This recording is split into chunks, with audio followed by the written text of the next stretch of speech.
Merci Madame la Ministre. Nous en venons aux questions du groupe La Nouvelle Gauche et la parole est à Madame Cécile Untermaier. Merci Monsieur le Président. Merci Madame la Ministre d'être là pour répondre à nos questions. Ma question porte sur la surpopulation carcérale et sur les moyens devant être mis en œuvre rapidement pour en limiter l'amplification et les effets dévastateurs pour l'ensemble du monde pénitentiaire et les détenus. Cette question est urgente. Un centre de détention dernièrement inauguré, présentant un encellulement individuel, affiché complet quelques mois après la fin des travaux. Depuis, la direction de l'établissement commande des lits supplémentaires qui trouveront leur place dans ces cellules de 8 mètres carrés et ça se passe en Rhône-Alpes-Auvergne. La construction de nouvelles prisons ne nous exonère donc pas de la nécessité de gérer le flux des entrants et des sortants dans une approche raisonnée du sens de la peine. On parle autour de nous de plus en plus de la libération sous contrainte à 2/3 de la peine, sauf avis contraire du juge. Cette idée a été exprimée dernièrement devant nous par Dominique Rimbourg, un des 2 référents du rapport 4. Nous avons par ailleurs toujours dénoncé les sorties sèches qui sont vouées à l'échec. Enfin, dernièrement, la direction du centre pénitentiaire de Varennes-le-Grand me disait sa très grande difficulté à mobiliser les détenus sur un programme de formation qualifiante, alors que des propositions utiles et en nombre leur sont régulièrement faites, en lien avec une région qui s'engage dans cette voie. Que pensez-vous, Madame la Ministre, de la généralisation d'un tel dispositif de libération sous contrainte aux 2/3 de la peine, sous condition d'avoir satisfait à une obligation de formation qualifiante? Cette même condition pourrait d'ailleurs être systématisée, sauf formation déjà acquise, bien sûr, pour toute sortie anticipée. Merci, mes chers collègues. Vous avez la parole, Madame la Ministre.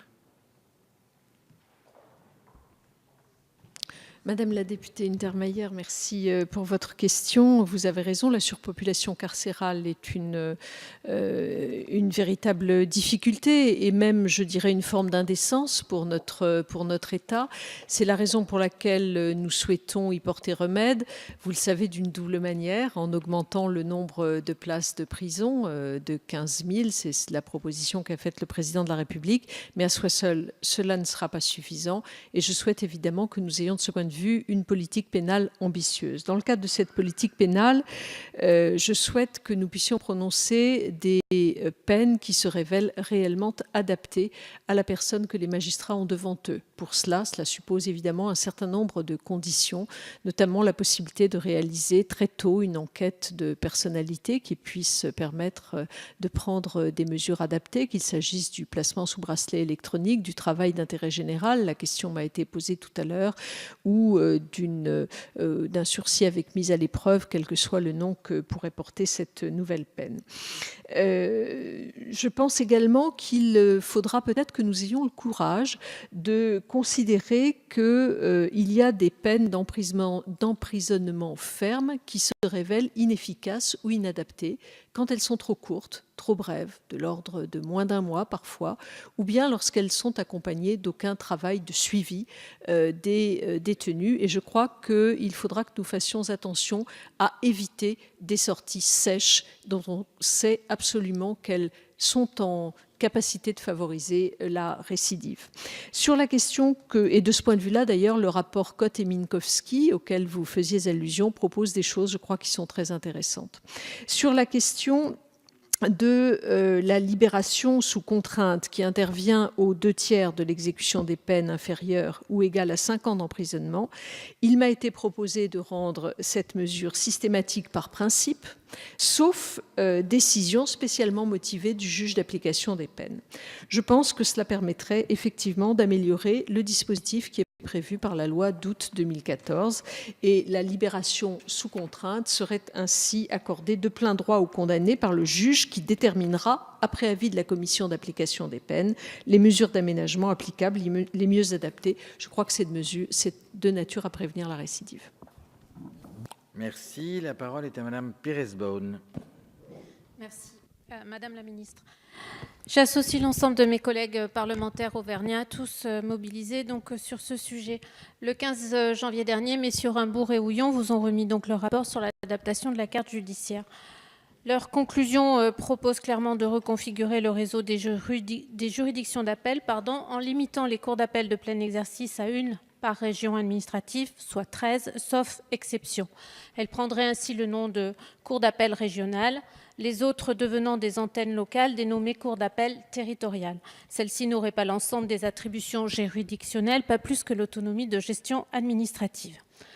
Comme vous le savez, le ressort de la Cour d'appel d'Orion épouse exactement les contours de l'ex-région Auvergne, sans chevauchement, 4 départements pour plus d'1,3 million d'habitants, répondant ainsi à un véritable besoin d'équilibre territorial. Sa disparition programmée à travers sa relégation en cour territoriale aurait pour conséquence la création d'un vaste désert judiciaire entre Lyon et Bordeaux, soit un très grand éloignement des lieux de justice et donc d'une forte détérioration de l'accès au droit pour nos concitoyens.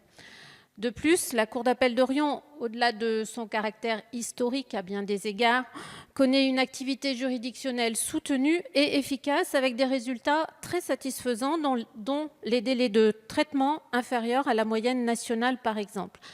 Les magistrats du siège, comme du parquet d'ailleurs, traitent en moyenne un nombre de dossiers bien supérieur à la moyenne nationale. Au vu de ces éléments et de nombreux arguments objectifs que nous vous avons déjà régulièrement transmis, Riom et l'Auvergne méritent, me semble-t-il, une cour d'appel régionale et nous avons des propositions à vous faire pour renforcer encore davantage son activité, voire son ressort géographique dans une perspective d'équilibre global de la carte judiciaire. Pour vous exposer nos propositions, Madame la Ministre, nous souhaitons être reçus. Ma collègue Bénédicte Perrol vous a d'ailleurs demandé une audience en notre nom. Donc ma question est simple. Allez-vous, Madame la Ministre, entendre nos arguments objectifs et responsables? Je vous remercie. Merci, ma chère collègue. Madame la Ministre. Madame la députée, ainsi que je l'ai déjà dit à plusieurs reprises, le rapport Houillon-Raimbourg ne formule que des propositions à ce stade. Je dois toutefois, et c'est d'ailleurs ce qui, je crois, résulte également du rapport, mais enfin je rappelle ici, contrairement à ce que j'ai entendu tout à l'heure de la part du député Philippot, qu'il n'y aura pas de fermeture, aucune, pas plus à Draguignan qu'à Riom. Et ni ailleurs.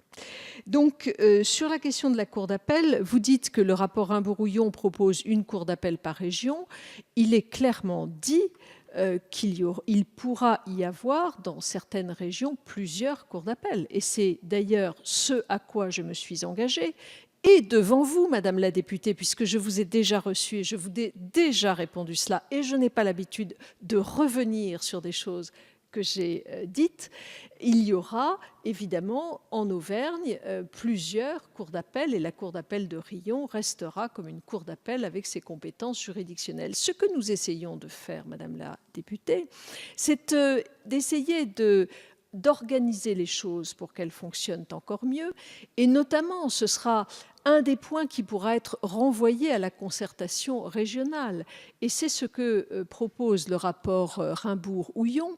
Nous essayons de dire que dans une région où nous conserverons toutes les cours d'appel, peut-être certaines d'entre elles pourront exercer quelques compétences plus spécialisées que d'autres.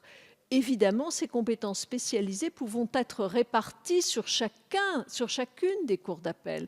Prenons l'exemple de la cour d'appel, des cours d'appel de Nouvelle-Aquitaine. Il me semble que la cour d'appel de Pau est sans doute mieux à même que celle de Limoges de traiter le contentieux des accidents de montagne. Et il me semble que la cour d'appel de Bordeaux sera sans doute mieux à même que d'autres cours d'appel, que celle de Limoges encore, pour traiter les affaires de contentieux maritimes. Tout cela sera mis à discussion dans la concertation locale. Ces points-là seront mis à discussion dans un cadrage que nous pourrons faire au niveau national. Et il me semble que ce sera destiné à améliorer le fonctionnement de la justice tout en préservant le maintien des différentes cours d'appel.